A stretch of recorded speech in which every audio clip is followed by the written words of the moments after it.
Pero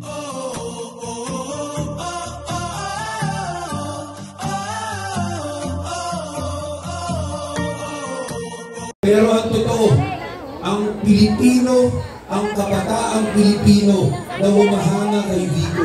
Pag nakita nila na hinalay natin dito, straight in dito, sasabihin ng kabataang Pilipino, ganun pala, gumawa ako ng tama, maayos ako, manilbihan sa bayan, magbigay ako ng karangalan sa bayan, ako ang susunod na Mayor Vico Soto. Kaya sa darating na lang, maasahan po ba namin? Straight meeting! Dahil po dyan, magandang gabi, Barangay Rosario. Mabuhay po ang lungsod ng Pasig. Muli po ito ang #1 sa balota, Congressman Roman Romulo. Barangay Rosario!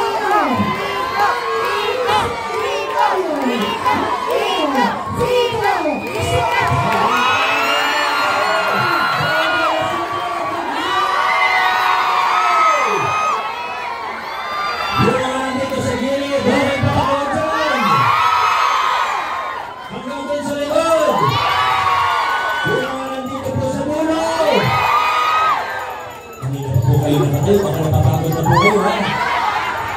Yung mga nakaupo, dito sa harap!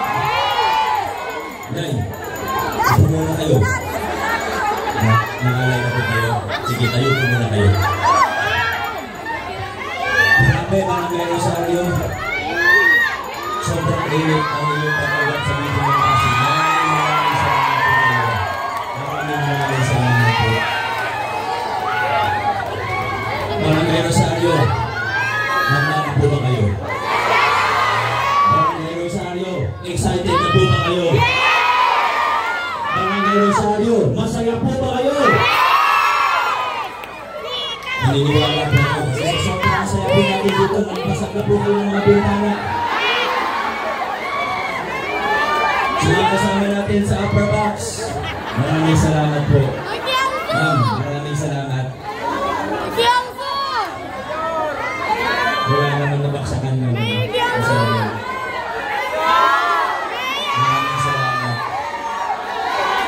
God bless Barangay Rosario.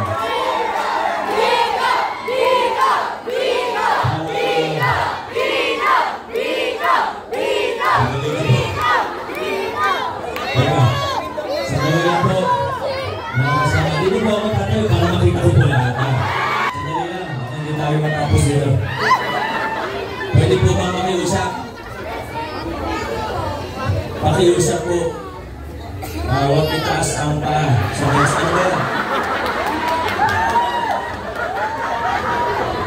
Kagawa Nanalin, maraming salamat po. Nandiyan po si Kagawa Nanalin. Salamat po, Kagawa Nanalin. Si Kagawa Nanalin, mahigpit talaga pagdating sa mga paa.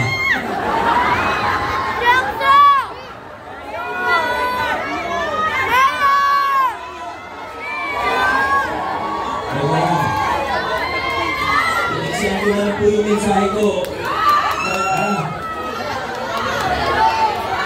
Kunting katahimikan lang po mga kaibigan. Baka mamaya ating gabi, di pa tayo tapos dito. Okay lang? Magkakadaling araw tayo dito. Huwag naman. Kailangan din natin matulog. Alam nyo, nakakatuwa po. Habang tinitingnan ko po ang inyong matatamis na ngiti kanina, hindi ko maiwasang mag-flashback ng konti. Taong 2019, di ba kita pa po yung sitwasyon doon? 2019, madalas po, pag nakikita nyo kami ni Congressman Roman, kahit masaya ay may konting kapag. Totoo po ba? Meron po bang nananakot sa inyo nun? Lalo na yung mga opisyalis ng mga samahan. Madalas po, pinakausap kami nun. Yung lumalapit sa amin, nasabihin, pasensya na. Vico, Kong, gusto rin namin ang pagbabago, pero hindi kami makalantad eh. Supportahan namin kayo, pero secret lang. daw pag may picture kami, buong samahan nila, wala nang balon pagdating ng December. Kaya alam nyo, ito pong pamaskong handog natin, ito yung naging paborito kong simbolo ng pagbabago natin sa lungsod ng Pasig. Alam niyo po kung bakit? Kasi simpleng halimbawa lang naman po siya. Pwede natin sabihin, maliit na bagay. Maliit na bagay pero malalim yung pinanggagalingan natin dito. Sa simpleng halimbawa ng pamaskong handog, pinakita natin na posibleng magkaroon ng pamahalaan na tinatalikuran yung kakutan, yung malakasan sa politika. Sa proseso ng pagbili ng pamaskong handog, pinakita natin na posible ang malinis na pamahalaan na dumadaan sa tamang proseso. At siguro, higit sa lahat, natuwa po tayo, nagustuhan po natin yung pamaskong handog dahil sa halimbawa na ito, pinakita natin na posibleng magkaroon ng isang pamahalaang lokal na pantay-pantay ang tingin sa bawat isang Pasigeno. Sa ating pamaskong handog, ang sinabi natin, bibigyan natin all. Sabi natin ito sa mga.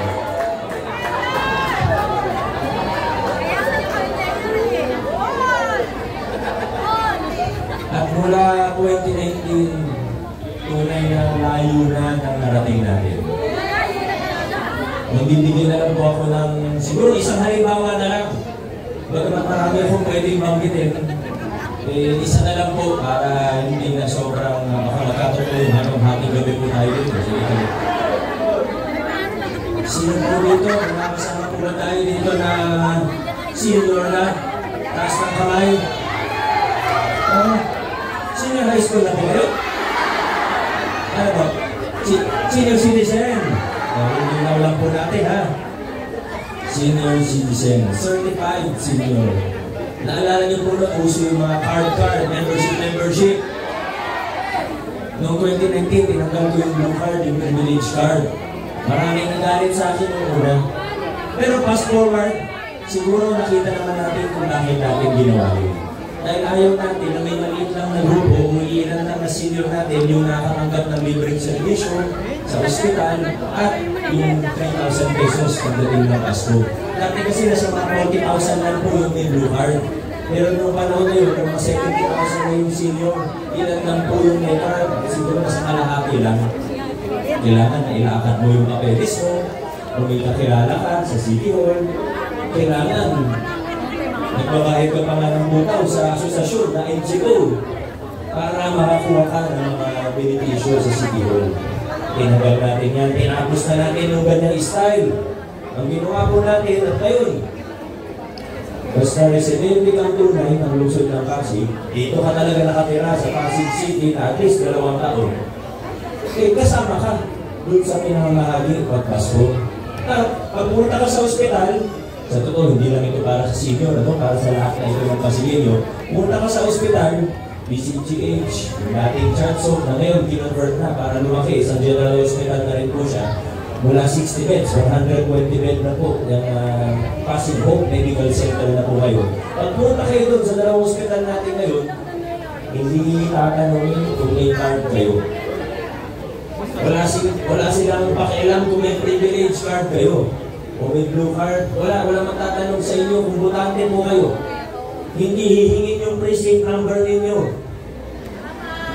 Basta kay tunay na Pasigeno, no balance feeling po tayo.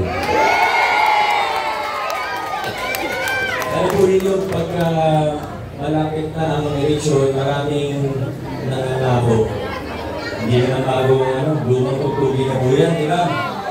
Mula barangay election, city election, hanggang national election, samot-saring pangako maririnig natin. Meron nga akong naririnig. Dito lang, mababalitaan nyo rin po yung pangako ng mga iba dyan. Libreng ganyan, libreng ganito. Dudublihin yung ganyan, librihin yung ganito. Langit at lupa, pinapangako sa atin. Katunayan, hindi nga lang langit at lupa, pati ibang planeta, pinapangako ko sa atin, mga kaibigan. Kaya kami sa meeting ng Pasig, hindi po kami nahihiyang sabihin na hindi po kami mahilig mangako. Pag-usapan natin, anong track record natin? Anong klaseng pag-gobyerno yung pinatutupad natin? Saan ba tayo patungo bilang isang lungsod? Yan ang pag-usapan po natin. Narinig niyo po, si Vice Mayor Lolo, ang daming magandang nabanggit. Yung tatlong konsyal natin, napapasok na sa second term nila, marami rin pong naikwento sa inyo. Sa totoo, kulang yung oras nila para i-report ng lahat-lahat. Siguro, di ba, alam mo naman, di ba, kapag hindi ko napalitan, mga programa natin. Pero nandito na po tayo sa yugo ng ating lungsod na yung mga lumang serbisyo, lumalawak yung coverage, lumalaki yung mga benepisyo, dinagdagan natin yung mga tulong. Kahit anong larangan, kahit anong sektor, ang tingnan natin, totoo po ito. Marami rin tayo mga bagong programa. Kagaya ng social pension para sa mga bedridden, mag-expand na tayo ngayon ng local senior pension. Sinisama na natin yung may maliliit na SS, qualified na rin sa local senior pension natin. Yung scholarship natin, nagsimula tayo, nasa 11,000 lang.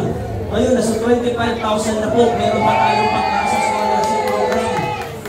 Bukod pa po sa mga pinapagawa, infrastruktura, gaya ng bagong capitalization lab natin sa PCGH, sa puso.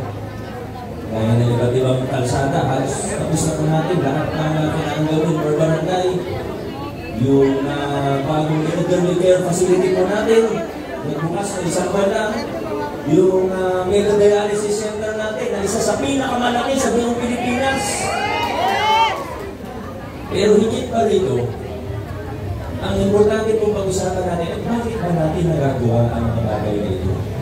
Mga kasama, ito po mga bunga ng mga pinaghirapan at pinaglaban natin na pagbabago at reforma sa ating lungsod.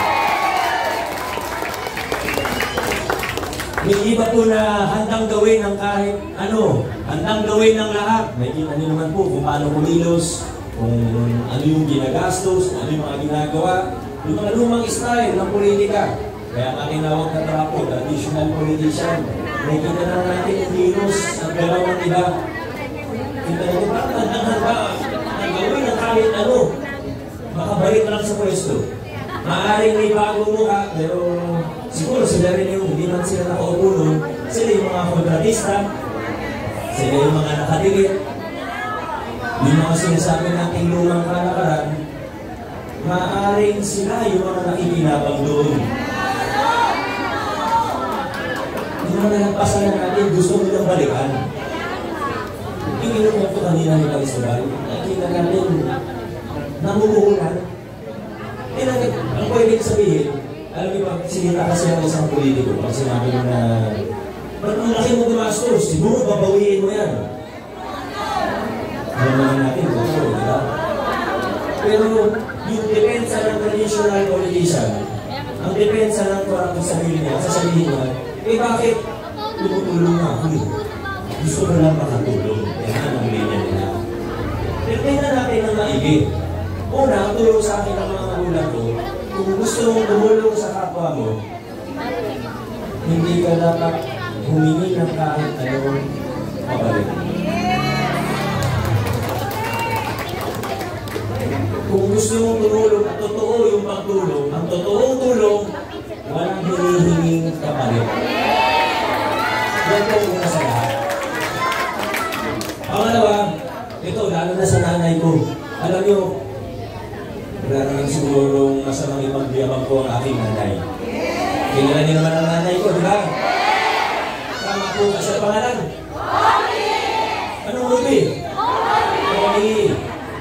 Omi Rodriguez, iba yun ha? Nanay ko, isa sa pinakagalanting tao na nakilala ko. Ang nanay ko talagang tulong-tulong. Pero never pumasok sa politika ang nanay ko. Sa madaling salita, kung gusto mo tumulong, hindi posisyon na nahanapin mo.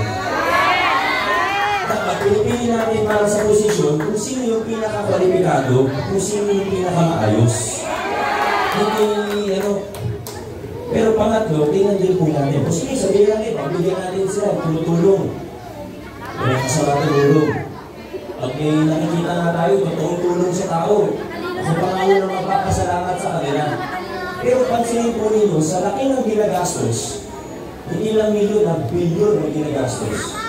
Kwentahin po ninyo, tingnan po natin, ano ba yung mga pinagagastosan? Yung tulong, magkano po kaya yan?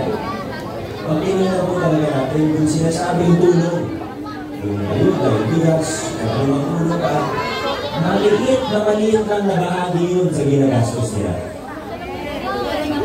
Yung unang pong nagpapakilala, ano po ba yung unang pinagawa? Yung mga welcome marker ng barangay, nakakatulong na yan. Para hindi naman tulong yun, gusto na mapakilala. Yung billboard, alam niyo po kung magkano ang billboard? Wala kang mabibili, wala kang mararentahan na billboard na 100,000 per month. Wala po, lalo na sa main road, C5. Wala po, tanungin nyo kung may kakilala kayo sa marketing o sa ganoong larangan. Baka may alam po kayo, wala kayong makukuha ng 100,000 lang. Umaabot ng milyon, kada buwan ang billboard. Hindi naman nakakatulong yun.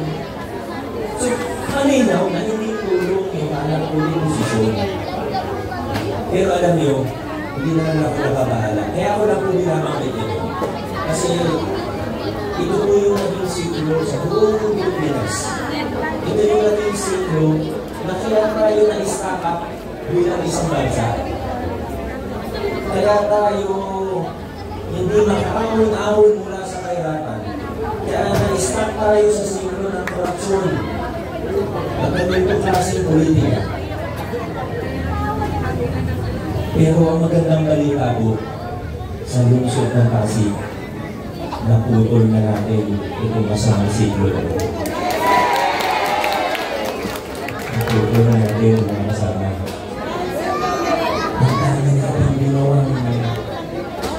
Ang dami natin ginawa dito sa lungsod ng Pasig. Masabi nila noon, imposible. Nung hindi tayo naglalagay ng pangalan, ng buka, ng mayor, ng politiko sa mga project, alam niyo ba, nung una akong naupo, sabi sa akin ngayon, naku, baka hindi ka naman nalo yan sa 2022 kasi isipin ng tao, wala kang ginawa. Kasi hindi ilalagay ng pangalan eh. Kaya nasanay tayo, nating... Pero, hindi po, ang isip ko lang, 2019, ako ito sa'yo, hindi naman ako sigurado eh. Kaya, tingnan ko, pero hindi ako sigurado ano yung isa yun. Pero nag-desisyon ako na ano man ang maging resulta sa politika, pangalawa na naman, basta gawin natin kung ano ang tingin natin ang tama. May nakakakita na o wala, gawin natin ang tama. Magiging magandang ano hindi ang resulta kung hindi tayo gawin natin ang tama. Para mapatunayan natin mula 2022 hanggang ngayon, buti na lang. Ang mga Pasigenyo, matatalino, mapanuri. Ang Pasigenyo, hindi madaling bolahin. Nakapulisa po ba ako? Salamat po. May intermission daw. Baka nadidistract na po kayo sa pawis. Salamat po. Okay lang po. Huwag po kayo mag-alala. Okay lang po. Nakalimutan ko tuloy. Kaya sinasabi ko. Intermission na. Maraming salamat sa mga kasayin po ninyo ha. Okay. Acknowledge po natin din ang kasama natin. Mayor ng Victoria, sa magiging congressman. Happy Vinicius. Maraming salamat. Thank you. Kasita kayo. Kaibigan yan ni Councilor Simon ng District 1. Ngayon, ito na po tayo. Naputol na natin, pinasag na natin yung alawang siglo. Ito na po tayo. Ang laki ng pasasalamat ko sa inyo dahil noong 2022, binigyan niyo po ako ng mga mas maayos, mas matitibay na kasama na kaprinsipyo po natin. Ito po na, ito muna yun. Wala na tayo ng picture. Yan, okay, salamat. Ngayon, 2019 kasi, alam niyo, marami tayo na pagtagumpayan. Pero ngayon kasi minsan nahihirapan ako. May mga time, may mga pagkakataon nahihirapan ako noong 2019. Nabulan pa tayo ng pandemya. Pero di tayo napabayan, nagkaroon ng pandemya.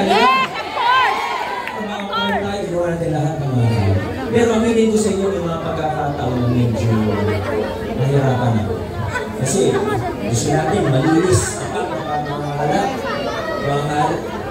Kontrata ng City Hall, maliit, malaki, walking back. Kanina pa ako. Zero. Tapos Tapos mababalita ako, may siya, may ilang 3%. Totoo po yan, yung dinaanan natin. ang dami kasi yung bodyguard ayaw na. Ayaw. Sabi mo, hindi mo pinahuli, sinubukan ko, hindi mo nakabukan. Saan ka na ginagawa ng iba? Ngayon, kaya nga natin, tapos na yun, importante, nagdilip po tayo, kasi natin yung mga consumer ngayon. 2022, nabawasan ng malaki ang aking problema. Dahil nagkaroon tayo ng konseho, majority kasama natin, pero hindi dahil sa kasama, hindi dahil kakampi. Ang importante, kapareho natin ng prinsipyo. 2019, nagkaroon tayo ng kasama, kasangga, na congressman, ang pinakamatibay natin na kasangga.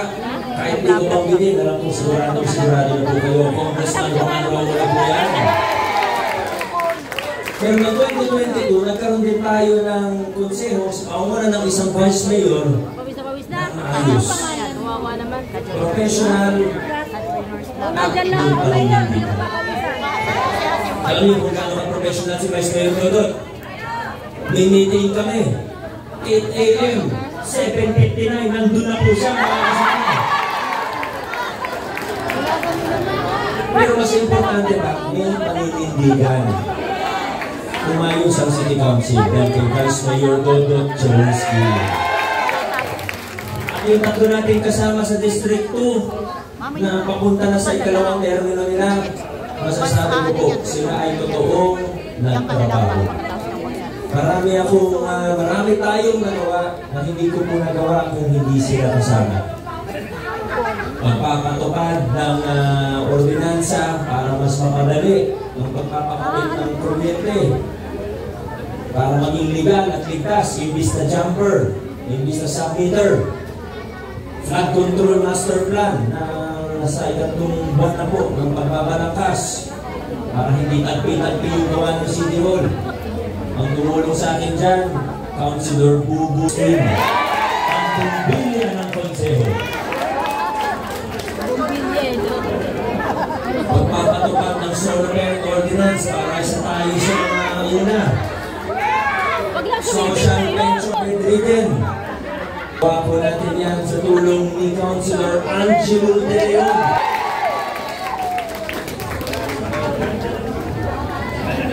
Yung paglibre ng mga prangkisa ng TODA. Pagtanggal ng business tax para sa mga maliliit na sari-sari store. Tulong sa mga market vendors natin para lumago ang mga ekonomiya. Yung pagiging transparent ang barangay budget natin para makita kung ano ba naman yan. May Facebook Live, pati hearing ng barangay budget. Nang tumulong sa atin dyan, ang pumatay kay Delilah, Councilor Maro Martires. Hindi ba ngayon? Nanay mo si Delilah? Hindi rin. Naalala niyo po si Tito Yoyo. Na kami si Tito Yoyo. Marami mga senior. Ano po na miss po natin siya. At ngayon, meron din po tayong tatlong bagong kasama. Huwag po kayo mag-alala kasi alam nyo, ang mga kasama sa meeting ng Pasig, sinasala natin lahat ng aplikante. Aminin ng iba, maraming nag-a-apply para makasama sa meeting ng Pasig. Pero ang una ko pong tinatanong sa isang aplikante para maging konsihan ng meeting, bakit mo ba gusto mo ako?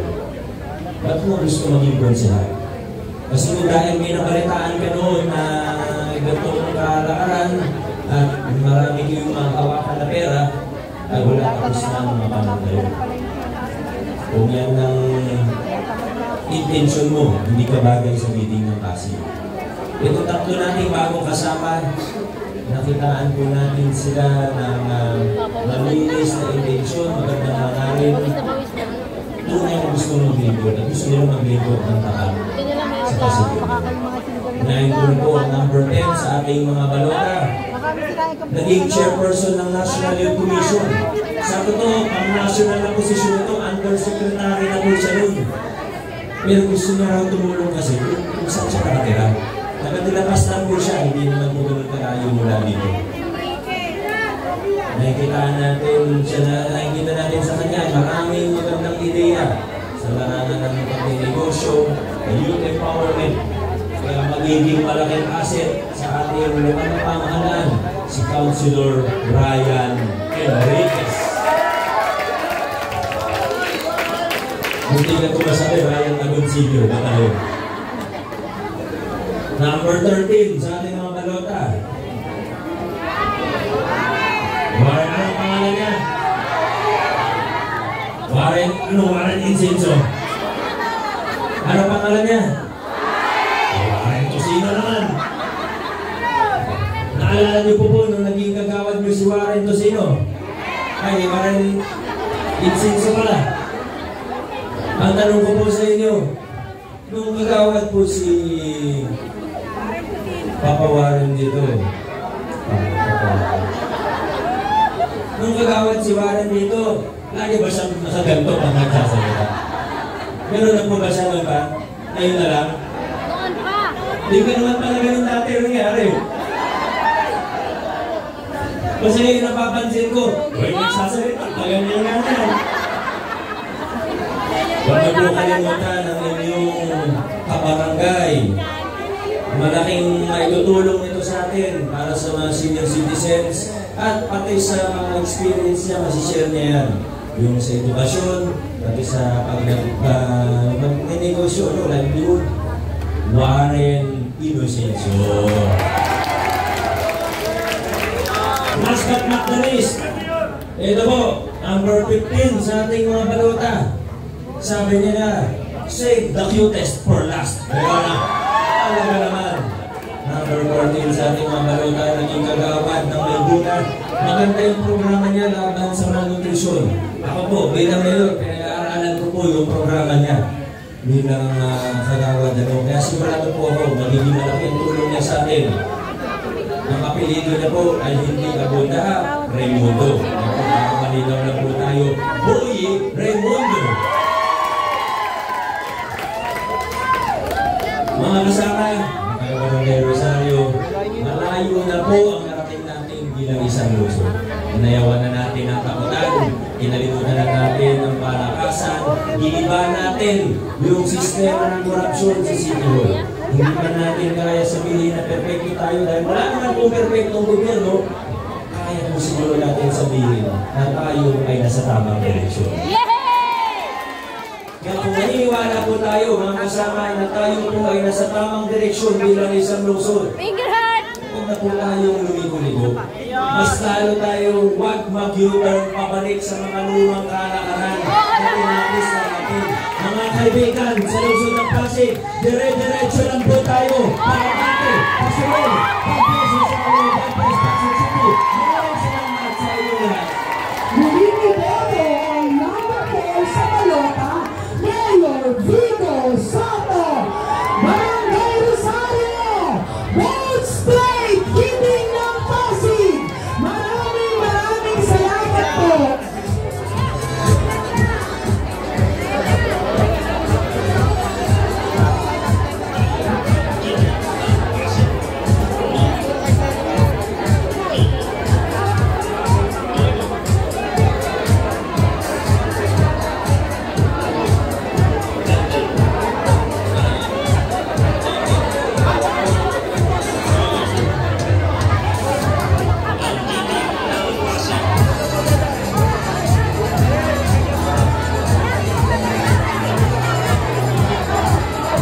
Ayan, pakiusap lang po, wag po tayo magtulakan. Saglit lang po. Wag po tayo magtulakan, may mga matanda po tayo at may mga bata po. May mga magpapapicture po, dito na lang po mag-abang sa harapan. Wag po tayo sa likod, wag po sa likod.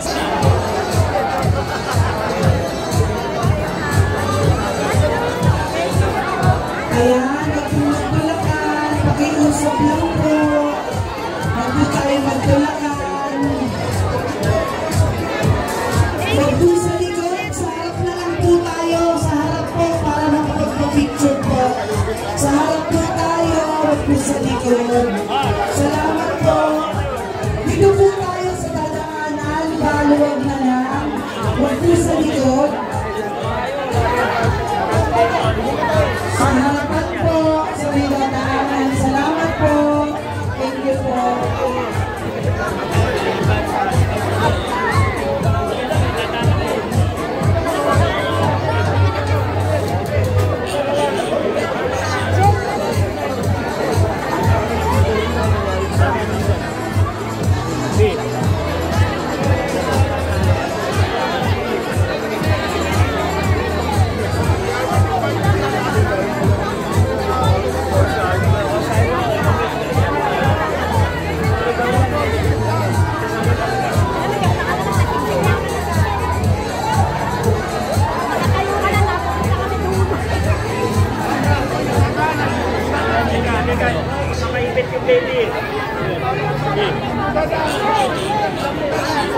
po tayo ng Bulacan, nasa likod po. Makikisuyo na po, sa harap na lang po tayo. Salamat po.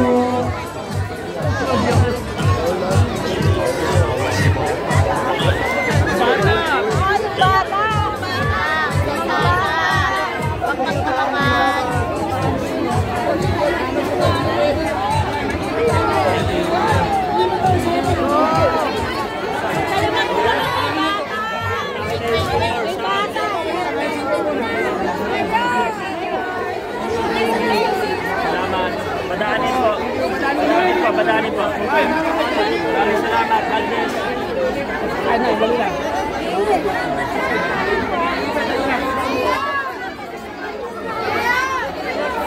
Thank you.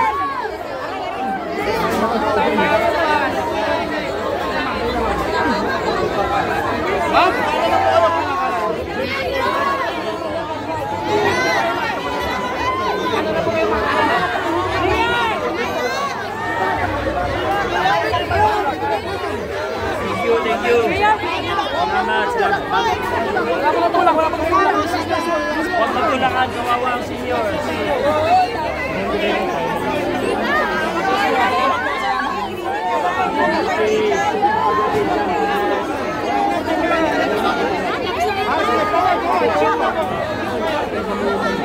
Nakaharap kasi.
Thank you.